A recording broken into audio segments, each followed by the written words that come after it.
طبعا هو اللي حصل غير متوقع، يعني النهارده كمان، يعني سيبك من الموسم. احنا عارفين الاهلي من اول موسم هو مش كويس. مش كويس يعني. وكل شويه بنتعشم ان الامور تتحسن لحد ما وصلنا للمرحله النهائيه، مرحله ال6 ماتشات اللي احنا من خلالها هنحسم الدوري.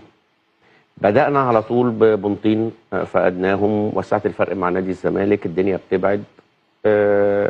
بتعدي ماتش سموحه، بتيجي النهارده الزمالك بيلعب قدامك، بيتعادل، فبتجي لك الفرصه ان انت تكسب، وعندك ماتش الاهلي والزمالك اللي جاي ان انت ممكن بيقرب الدوري. ايوه. ولكن انت الظروف بتساعدك، وانت مش حابب، انت مش عايز تساعد نفسك. زي ما احنا شفنا، ما فيش يعني، هات لي واحد يقول لي النادي الاهلي النهارده قبل الماتش يقول لك الاهلي هيتغلب 3.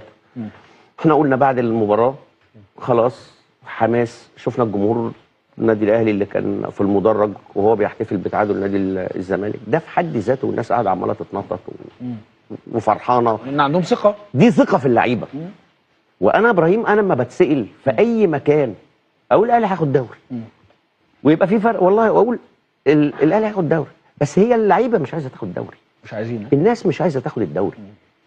انت عملت كل حاجه السنه دي، رحت وصرفت وجبت لعيبه، يعني بص انت يعني هات ناس عارفه اسماء اللعيبه وبتفهم كوره، بس مش متابعه ماتشات ومش عارفه نتائج. برافو عليك. قول له ده السكواد بتاع النادي الاهلي، النادي الاهلي بيلعب بفلان وعلان، وده دي قائمه النادي. كسب كل حاجه، ده كسب كل حاجه من قبل ما نبتدي.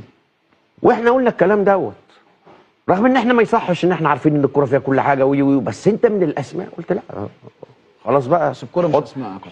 حط هي امكانيات.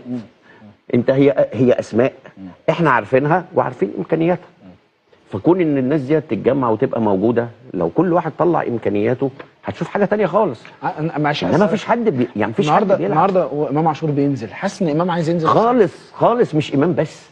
كل الناس، وانا اتفق معاك بنسبه 100%. انا والله بجد هضم صوتي لصوتك، انا اللي صعبان عليا تريزيجيه الوحيد اللي في الملعب يا ابراهيم اللي تحس ان هو عايز دوري، بيحاول عليه مآخذ برضه تريزيجيه في مواقف كتير وي، بس انا بقول لك اللي من جوه الغيره والغل تحس ان هو الوحيد، الباقي مش فارق معاه. يا جماعه لازم نبص في مرايه ونشوف احنا عملنا ايه، ونشوف الناس اللي مروحه بيتها ديت شكلها عامل ازاي، والناس اللي بتتفرج الاهلاويه في التلفزيونات عامله ازاي. احنا كلنا مصدومين، احنا في حاله صدمه لان احنا بنقدم لا شيء من اول السنه، وبنطمع وبنثق في اللعيبه. لما